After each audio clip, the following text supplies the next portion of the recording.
Right now, it seems that everything is on sale and that there's nowhere to hide from inflation and recession fears. But in today's video, I picked out 3 stocks that I've been buying heavy recently, and I think are the ones that you should be buying right now during this time of fear. Before we get into these stocks, let me know in the comment section your prediction for the 3 that I chose. If you guys want to know the stocks that I'm buying right now, make sure to join the Discord link in the description. I post all my buys. If you don't want to do that, then I'll just post my portfolio updates every month as usual. And guys, if you're new here, my name's Ryan. I'm 16 years old. I do dividend growth investing for the long term.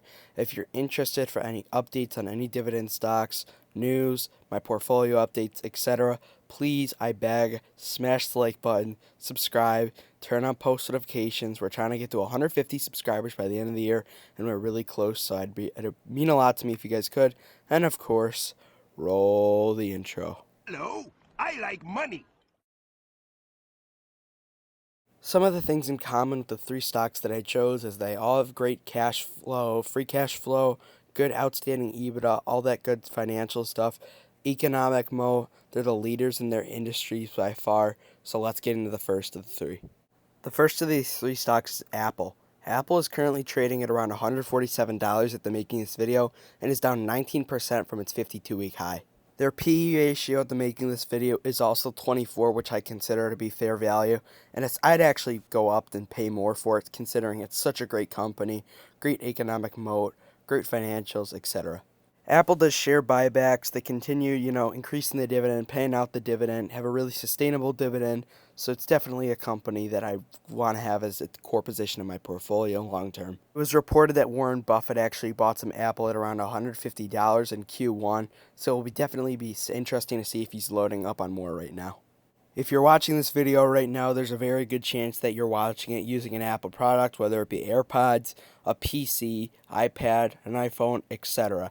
That just shows how much of a great brand that they have, and that's why I'm willing to pay maybe a higher PE ratio for it. Apple is falling for no specific reason whatsoever besides that everything's being sold off right now by institutional investors. So I think it's a good time to add to your Apple position long term. The next stock on this list is Microsoft. And while Microsoft may have a micro dividend, they are growing it right now along with doing share buybacks. In my opinion, I think Microsoft is the highest quality company in the world. And there's no doubt in my mind that I want it to be a core position for the next decade and beyond. Currently, Microsoft is down 23% from its all-time highs, and it is trading at around $360. It's currently trading at a PE of 27, and also it has a dividend yield of 0.95%.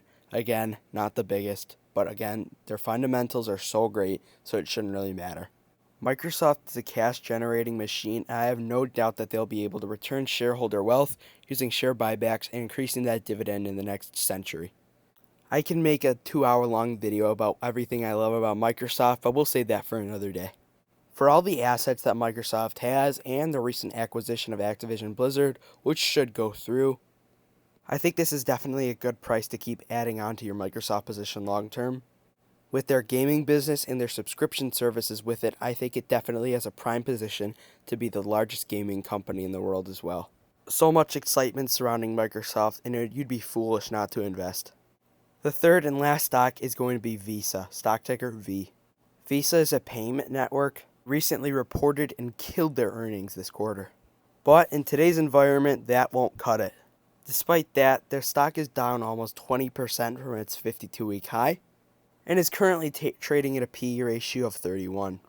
Just like the other stocks on this list, they do have a pretty small dividend at a yield right now of 0.76%, but they do have a safe, sustainable dividend. They're growing it, and they're doing share buybacks as well. If you look at that compared with their free cash flow, it is a safe dividend for the long term, and they're just going to continue to grow it. Visa's financials are insane, and I want it to be a core position in my portfolio for the long term for sure.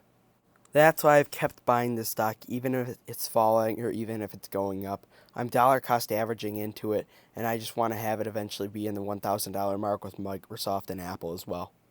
For how strong these businesses are fundamentally, I think that their PE ratios are very justified. Now, here are some honorable mentions that I didn't include in the video, but I think are still at a really good value right now. Disney, Starbucks, and 3M are all stocks that I find to be a really good value right now. Alright guys, so let me know in the comment section what do you thought about these three stocks. I know they aren't huge dividend payers, but they still pay a growing dividend. They're performing share buybacks, and all three I think are really high quality businesses. Let me know what you think, guys. Smash the like button, subscribe, turn on post notifications, and of course do dividend stocks, not drugs. I upload every Saturday. Have a good one.